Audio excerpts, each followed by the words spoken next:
नमस्कार दोस्तों, मैं सुनील वर्मा आप लोगों का संतोष हॉस्पिटल लाइव चैनल में आप लोगों का स्वागत करता हूं। टेक्निकल इश्यूज की वजह से थोड़ा सा डिले हुआ है, क्षमा चाहूंगा। सो स्टार्ट करते हैं विद डॉक्टर संजय सहाय। आज हमारे बीच हैं doctor Sanjay Sahay, HOD respiratory medicine department. Sir नमस्कार, आपका स्वागत है सर। दोस्तों, आगे बढ़ने से पहले मैं डॉक्टर संजय सहाय का इंट्रोडक्शन करवाना चाहूंगा। डॉक्टर संजय सहाय जिनका रेस्पिरेटरी मेडिसिन में 20 वर्ष का अनुभव है और पिछले काफी वर्षों से संतोष हॉस्पिटल गाजियाबाद के साथ जुड़े हुए हैं।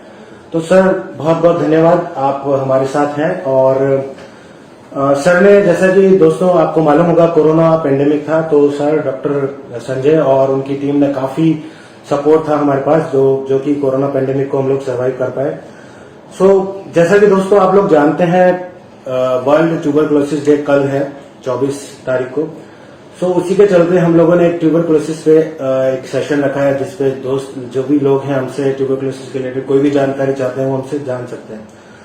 सो आगे बढ़ने से पहले मैं आप लोगों को बताना चाहूंगा कि सेशन के चलते वक्त आपको कोई भी जानकारी चाहिए तो आप उसके लिए कमेंट बॉक्स में पोस्ट करके अपना कोई भी क्वेश्चन पूछ सकते हैं।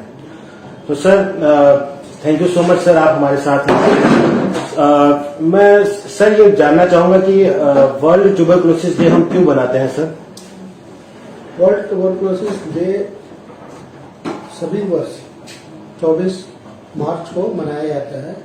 एक्चुअली आज से करीब 100 साल से ज्यादा हो गए जब रॉबर्ट कॉक्स नाम के एक साइंटिस्ट ने ट्यूबरकुलोसिस बैसिलाई को आइडेंटिफाई किया था, और उसके बाद से ट्यूबरकुलोसिस को उन्होंने बताया कि ट्यूबरकुलोसिस की बीमारी इस ऑर्गेनिज्म के चलते होती है।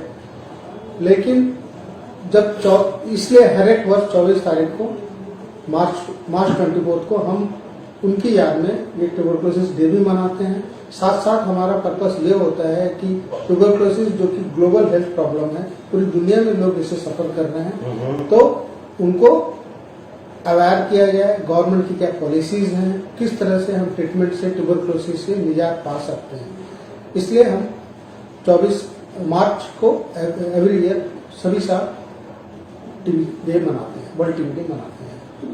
तो सर इसका ओरिजिन बेसिकली क्या रहा है, कौन सी कंट्री से रहा है, कौन सा इसका रहता है? मतलब ये ट्यूबरकुलोसिस एक तो अभी ग्लोबल प्रॉब्लम हो गया, बहुत वर्षों से हम जानते हैं कि ट्यूबरकुलोसिस वर्षों से हमारे देश में है ही, और इसलिए जब भी वर्ल्ड ट्यूबरकुलोसिस डे मनाने का एक पर्पस तो ये भी है कि गवर्नमेंट हमारे देश और पूरी दुनिया में देश, जैसे कि ग्लोबल जब से ये ग्लोबल हेल्थ प्रॉब्लम हो गया है, तब से गवर्नमेंट और WHO ने मिलकर ये डिसाइड किया है कि ट्यूबरकुलोसिस को दुनिया को मतलब टीबी फ्री वर्ल्ड करना है। जब आप टीबी फ्री वर्ल्ड की बात करते हैं तो कम से कम केसेस रहें, और किस तरह से पूरी दुनिया में ट्यूबरकुलोसिस के अगेंस्ट में जो फाइट हो रही है, और नए नए जो मेडिकेशंस, नए नए ट्रीटमेंट मॉडलिटीज जो आ रही हैं और डायग्नोस्टिक मॉडलिटीज जो आ रही हैं, इसलिए उस चीज को पब्लिक को अवेयर करना भी होता है। और हमारी सरकार पर्टिकुलरली कैसा काम कर रही है इस क्षेत्र में, इसके बारे में पब्लिक को बताना होता है। तो सर जैसे WHO है वो एवरी ईयर मतलब जितनी भी तरह की मतलब जो मेजर डिजीज है उन पे कुछ ना कुछ अपनी थीम्स लेके आते हैं, तो उसी की तरह मतलब टीबी पे भी कोई WHO का कोई थीम है इस वर्ष, इस साल? इस साल WHO का थीम है टाइम इज और क्लॉक इज टिकिंग। इसका मतलब ये हुआ कि वक्त हमारे पास कम है और हमारा वक्त निकलता जा रहा है। इनफैक्ट 2030 तक WHO ने एक स्लोगन दिया है, वर्ल्ड टीबी फ्री वर्ल्ड करने के लिए 2030 इनका टारगेट रखा है, और इस टारगेट के ऊपर पूरी दुनिया को काम करना है। हमारा देश इस टारगेट के लिए जब हमारे देश में मीटिंग हुई तो प्राइम मिनिस्टर साहब ने, श्री नरेंद्र मोदी जी ने ये स्लोगन दिया कि हम 2025 तक टीबी फ्री इंडिया करेंगे। तो इसके लिए उन्होंने अलग अलग तरीके की सभी लोगों से मीटिंग की, जितने भी रिलेटेड हेल्थ रिलेटेड इंडिविजुअल्स हैं, जितने भी हेल्थ के इंस्टीट्यूशंस हैं, सभी से मिलकर एक प्लान बनाया गया जिसके अंदर 2025 तक हम इंडिया को टीबी फ्री करें। एक्चुअली क्लॉक इज टिकिंग का मतलब ये है कि 2030 तक जो WHO ने टारगेट दिया था वो टारगेट के अनुसार अगर हम काम करते हैं तो हो जाता है। लेकिन लास्ट ईयर कोरोना महामारी के चलते ऐसा हुआ कि एक साल तक ट्यूबरकुलोसिस के ऊपर जितने भी प्रोग्राम्स थे, जितने भी डायग्नोस्टिक प्रोसीजर थे, वो जैसा कि सभी को मालूम है कि वो कम हो गए और ट्यूबरकुलोसिस के ट्रीटमेंट एंड डायग्नोस्टिक पार्ट की जो भी गवर्नमेंट की जो भी फैसिलिटीज हैं वो थोड़ी सी बैक सीट पे आ गई। बैक सीट पे आ गई है। अब अगेन गवर्नमेंट ने इसलिए ये प्लान किया है WHO ने कि अब फिर जैसे कि कोरोना कम हो गई तो अब हमें आगे बढ़ना है और ट्यूबरकुलोसिस का टारगेट जो है उस टारगेट फुलफिल करना है। तो दोस्तों, जैसा कि डॉक्टर संजय ने बताया, time is clicking, clock is ticking. So उस थीम को हमें clock is ticking, so that theme is from WHO and country भी उसी को फॉलो कर रही है। देन मैं डॉक्टर संजय, मैं आपसे जानना चाहूंगा कि भारत में जैसे वर्ल्ड हेल्थ ऑर्गेनाइजेशन का तो इनिशिएटिव जो है वो क्लॉक इज टिकिंग है, उसके चलते चलते इंडिया में जो है टीबी को लेके क्या स्टेप्स हम लोग इस साल के लिए हम लोग ले रहे हैं, उसके बारे में अगर हम कुछ बता सकते हो व्यूअर्स को। भारत के अंदर ट्यूबरकुलोसिस प्रोग्राम काफी वर्षों से है। सबसे पहले उसको नेशनल ट्यूबरकुलोसिस कंट्रोल प्रोग्राम बोलते थे, NTCP। उसके बाद 1993-94 के आसपास एक नया प्रोग्राम बना जिसे रिवाइज किया गया, उसे कहते हैं RNTCP, revise national tuberculosis control programme. तो ये जो पहले प्रोग्राम था उसी को रिवाइज करके किया गया, उसमें कुछ ट्रीटमेंट मॉडलिटी चेंज की गई, नए नए तरीके इंट्रोड्यूस किए गए। अच्छा। अब 2018 में after the World Health Organization जिन्होंने कहा कि 2030 तक हमें टीबी फ्री वर्ल्ड करना है, तो उसी के कॉन्टेक्स्ट में प्राइम मिनिस्टर ने सभी लोगों के साथ एक मीटिंग की, जितने भी हेल्थ रिलेटेड इंडिविजुअल्स हैं, इंस्टीट्यूशंस हैं, और फिर एक नया हमने एक प्लान बनाया, that is called NTEP, national tuberculosis elimination programme. Okay. अब उस प्रोग्राम के अंतर्गत ये हुआ, इससे फायदा ये है कि जब भी हम ट्यूबरकुलोसिस के बारे में कोई भी प्रोग्राम करते हैं, कोई भी ट्रीटमेंट की प्लानिंग करते हैं या कैसे रीच करना है टारगेट को, तो हमारे जहन में ये बात आनी चाहिए कि ये नेशनल ट्यूबरकुलोसिस एलिमिनेट करना है ट्यूबरकुलोसिस।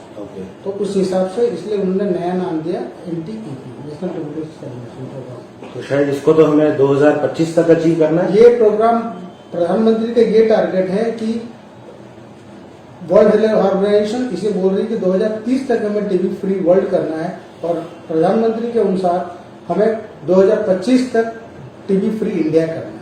तो 5 साल पहले WHO के टारगेट से 5 साल पहले ही हमें ये रीच करने की कोशिश करनी है। तो दोस्तों, हमें 2030 जो WHO का बेंचमार्क है उससे भी 5 साल पहले हमने हमारा बेंचमार्क सेट किया है, तो उससे पहले ही हमें इसे अपनी कंट्री से पूरा रिमूव करना है। तो उसके लिए डॉक्टर साहब, हमें पहले तो यह है कि लोगों में वो जागरूकता होनी भी चाहिए कि कौन सी बीमारी के सिम्टम्स कौन कौन से हैं, मतलब उनको पता चलना चाहिए कि भाई ये जो बीमारी है, ये मतलब इसके ये सिम्टम्स है और ये मुझे जो है मतलब उसको पता हो कि ये सिम्टम्स साइंस है और ये आके मुझे कहाँ बताना है। तो इसके लिए उसको कैसे पता चलेगा कि इसके साइंस क्या है, सिम्टम्स क्या है? ट्यूबरकुलोसिस जैसे सभी को मालूम है कि साइंस एंड सिम्टम्स तो सिंपल ही है, फीवर है, कफ है, वेट लॉस है, 2 हफ्ते से ज्यादा की खांसी या बुखार हो, खांसी और बलगम हो, साथ में अगर कफ में खून गिरे, तो ये सब सिम्टम्स तो हैं ही।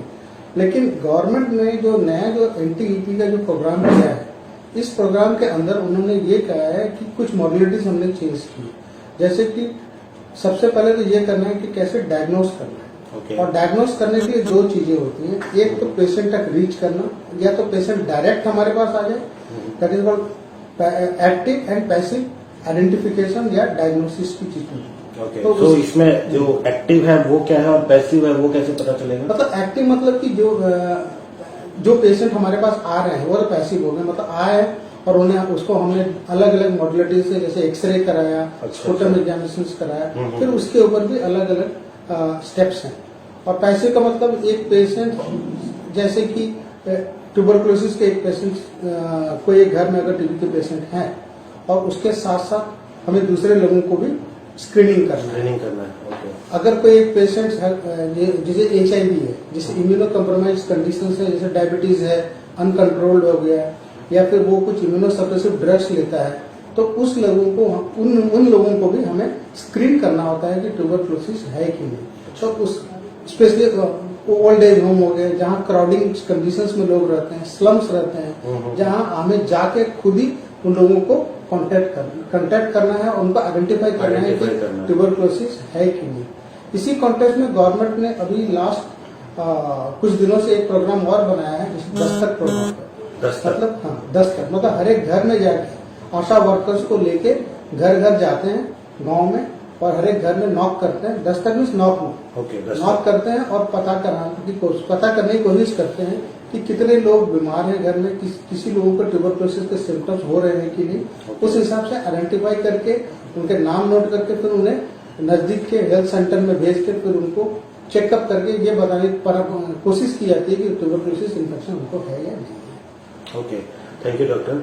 ना मैं ये पूछना चाह रहा था कि मतलब इसके रिलेटेड जो टेस्ट हैं अभी कुछ इसमें भी कुछ अपग्रेड आए हैं, या मतलब जो पहले से चल रहा था, या वो जैसे टाइम टू टाइम कुछ ना कुछ टेस्ट में, लेबोरेटरी चेकअप्स में, इनमें कुछ ना कुछ अपग्रेड्स आते हैं, तो इसके चलते भी इसमें कुछ टीबी के लिए भी कुछ नया लेटेस्ट हुआ है इसमें? जी हाँ, एक्चुअली जब आज से करीब 5 साल या 10 साल पहले जब RNTCP भी जब बनी थी 1993 में, उस समय भी ट्यूबरक्लोसिस की मोस्टली डायग्नोसिस हमें या तो एक्सरे से होती है या फिर बलगम की जांच करती है, that is called sputum microscopy करके देखते हैं। उसमें क्या होता है कि 10,000 बैसिली कम से कम पर ml में होने चाहिए जो स्पूटम से आइडेंटिफाई होते हैं। लेकिन भारत सरकार ने एक नया ट्रीटमेंट डायग्नोस्टिक मॉडलिटीज को इंट्रोड्यूस किया, this is called CBNET, cartilage based nucleic acid amplification test. Okay. इसमें ये एक ऑटोमेटिक मोलिकुलर डायग्नोस्टिक टेस्ट है, जिसके साथ अगर टीबी बेसिलाई अगर कम भी है, जैसे 1 ml में 130 बेसिलाई भी हैं, जो कि इतने कम है, तो भी वो मशीन आइडेंटिफाई कर लेता है। उसके साथ साथ उस मशीन की एक खासियत ये भी है कि उसके साथ साथ वो ड्रग रेजिस्टेंस ट्यूबरक्लोसिस है या नहीं है, मतलब जो ट्रीटमेंट हम देंगे उससे पेशेंट के लिए वो सही है या नहीं, ये भी आइडेंटिफाई कर देता है। तो CBNET के चलते 2 चीजें होगी, एक क्विक डायग्नोसिस, बहुत ही अर्ली डायग्नोसिस, कम बेसिलाई है बलगम में तो भी डायग्नोस हो जाएगी, और तीसरी है कि हम एक रिफॉर्म पेशेंट रेजिस्टेंस आइडेंटिफाई कर सकते हैं, जैसे ड्रग रेजिस्टेंस केसेस को आइडेंटिफाई करना, आइसोलेट करना और फिर उसे पर्टिकुलर स्पेसिफिक ट्रीटमेंट देने में सहूलियत होती है। ठीक है, तो अब मैं मतलब ये एक सवाल मेरा था कि कुछ दर्शकों का भी सवाल था कि भाई ट्यूबरकुलोसिस जो है उसको लेके हम संतोष हॉस्पिटल गाजियाबाद में हमारे पास क्या फैसिलिटीज है, और साथ में एक ही दर्शक ने अभी ये भी पूछा है कि जो आपने टेस्ट बताया CBNET, ये संतोष में है या ये सिर्फ गवर्नमेंट प्रैक्टिस में ही जाता है, या कुछ जैसे डॉग सेंटर्स वगैरह वहाँ, तो उसमें और हमारे संतोष हॉस्पिटल गाजियाबाद में क्या सर्विसेज अवेलेबल है वो हम जानना चाह रहे थे। संतोष हॉस्पिटल एक काफी पुरानी हॉस्पिटल है गाजियाबाद में, और काफी वर्षों से इस क्षेत्र में काम कर रहे हैं, और हमारा एक स्पेशल डिपार्टमेंट ही है रेस्पिरेटरी मेडिसिन, जिसके अंदर ट्यूबरक्लोसिस के साथ साथ दूसरे रेस्पिरेटरी डिजीज का भी इलाज होता है। ट्यूबरक्लोसिस के बारे में मैं ये बता रहा हूँ कि टीबी के पेशेंट्स विद द सिम्टम्स अगर यहाँ आए तो हमारे यहाँ बलगम की जांच की फैसिलिटीज है, हमारे यहाँ एक्सरे की सुविधा है, जरूरत पड़े तो हमारे यहाँ CT स्कैन की भी सुविधा है, हम CBNET जो मैंने कहा इसकी भी सुविधा है, कल्चर भी हम कराते हैं। अच्छा। तो जिससे स्पेसिफिक ट्रीटमेंट मिल जाए। उसके अलावा सरकार ने हमें यहाँ एक डॉट सेंटर भी उपलब्ध कराया है, जिस डॉट सेंटर का मतलब ये होता है कि डायरेक्ट ऑब्जर्वेशन थेरेपी, जो स्पेसिफिक ट्रीटमेंट होती है ट्यूबरक्लोसिस की वेट बैंड के अनुसार, मतलब वजन के अनुसार एक बैंड बनाया गया है, और उस तरह की ट्रीटमेंट एंड सुविधा हमारे हॉस्पिटल में उपलब्ध है। हमारे एक डॉट सेंटर से पेशेंट को आइडेंटिफाई किया जाता है, वहां पर उसे नोटिफाई किया जाता है, और उसके बाद उसे ट्रीटमेंट दिया जाता है। ओके, सो दोस्तों, जैसा कि डॉक्टर संजय ने बताया कि टीबी के रिलेटेड जो भी बैकअप या जो भी ट्रीटमेंट संबंधित जो भी सेवाएं उपलब्ध चाहिए होती है वो संतोष हॉस्पिटल गाजियाबाद में उपलब्ध है। तो आपके किसी भी नजदीकी, आपके किसी भी नोन टू को अगर टीबी से संबंधित कोई भी सिम्टम्स है, तो हम ये सलाह देंगे कि आप कभी भी हॉस्पिटल में आके डॉक्टर संजय से या OPD में आके मिल सकते हैं, और किसी भी तरह का कंसल्टेशन आपको टीबी से संबंधित चाहिए तो आप कभी भी आ सकते हैं। सो आई थिंक डॉक्टर आज के लिए इतना हमारा जो सेशन है उसमें आपका आना हमारे लिए काफी हेल्पफुल रहा। तो दोस्तों मैं उम्मीद करता हूँ आपको आज का हमारा ये जो सेशन है फेसबुक लाइव अच्छा लगा होगा। लेकिन जाने से पहले मैं डॉक्टर संजय से चाहूंगा कि उनका क्या व्यू है इस वर्ल्ड टीबी डे के लिए, या उनका क्या मैसेज है। सर प्लीज आप हमें हमारे व्यूअर्स को बताएं। सबसे पहले तो वर्ल्ड टीबी डे के दिन मैं ये बताना चाहता हूँ कि ट्यूबरकुलोसिस एक क्यूरेबल डिजीज है। ठीक। दूसरी बात यह है कि क्योर करने के लिए हमें डॉक्टर की सलाह, स्पेसिफिक ट्रीटमेंट और ड्यूरेशन, ये तीनों चीजों को मानना पड़ेगा। जब भी आप ट्यूबरकुलोसिस की डायग्नोसिस करते हैं तो गवर्नमेंट की ये पॉलिसी है कि आजकल ट्यूबरकुलोसिस कहीं भी हो, किसी भी विभाग में हो, किसी भी शरीर के ऑर्गन में हो, क्योंकि ये शरीर के हर ऑर्गन को इन्वॉल्व करता है। सिर्फ हेयर एंड टो नेल को छोड़ के बाकी किसी भी ऑर्गन को ट्यूबरकुलोसिस अफेक्ट कर सकता है। लेकिन अगर हम सही दवा लें और अच्छे ठीक टाइम पर ड्यूरेशन में लें तो क्योर भी हो सकता है। गवर्नमेंट ने इसके लिए काफी प्लान भी किए हैं, काफी इनिशिएटिव्स भी दिए हैं। जो मरीज है उसके लिए भी गवर्नमेंट करीब 500 रुपए हर महीने देती है उनके न्यूट्रिशनल सपोर्ट के लिए। ट्रीटमेंट फ्री करा रही है। ट्रीटमेंट के साथ साथ जो स्पेसिफिक डायग्नोस्टिक मॉड्यूलिटीज है वो भी गांव में, कस्बे में, हर जगह उस ट्रीटमेंट की सुविधा भी अवेलेबल है। डायग्नोस्टिक फैसिलिटीज भी धीरे धीरे अवेलेबल कर रही है। अगर किसी भी पेशेंट को किसी तरह के कॉम्प्लिकेशंस होते हैं तो उनका चाहिए कि वो नजदीक के किसी हॉस्पिटल में जाएं और डॉक्टर से संपर्क करें। अगर आप गाजियाबाद उसके एरिया में हैं तो हम यहाँ अवेलेबल हैं, किसी भी समय आप आ सकते हैं और बेस्ट ट्रीटमेंट की उम्मीद हमसे कर सकते हैं। तो इसलिए मैं ये बताना चाहता हूँ कि ट्यूबरकुलोसिस डे के दिन जो प्राइम मिनिस्टर जी का जो विजन है और वही हमारा मोटो है कि टीबी फ्री वर्ल्ड होना चाहिए और टीबी फ्री इंडिया 5 साल पहले जो WHO का टारगेट है उससे पहले हम अचीव कर सके तो एक अच्छा कंट्रीब्यूशन होगा for the health status of the country. सही। सो आई थिंक सर आपने इतना अच्छा मैसेज जो दिया है और जो हमारा विजन दिया है आपने हॉस्पिटल के बिहार से, उसके लिए मैं आपको थैंक्स कहना चाहूंगा sir. Thank you so much. And दोस्तों आज के लिए मैं डॉक्टर को आपने अपना जो समय निकाला सर उसके लिए thank you so much. Thanks for coming for our Facebook live channel. तो दोस्तों धन्यवाद आप लोगों का हमारे साथ जुड़ने के लिए, बहुत बहुत धन्यवाद। और हम लोग फिर से अवेलेबल होंगे नेक्स्ट टाइम किसी डिजीज के साथ और उसके तथ्यों के साथ हम आपसे फिर से जुड़ेंगे सर। धन्यवाद तब तक के लिए। Thank you so much. धन्यवाद।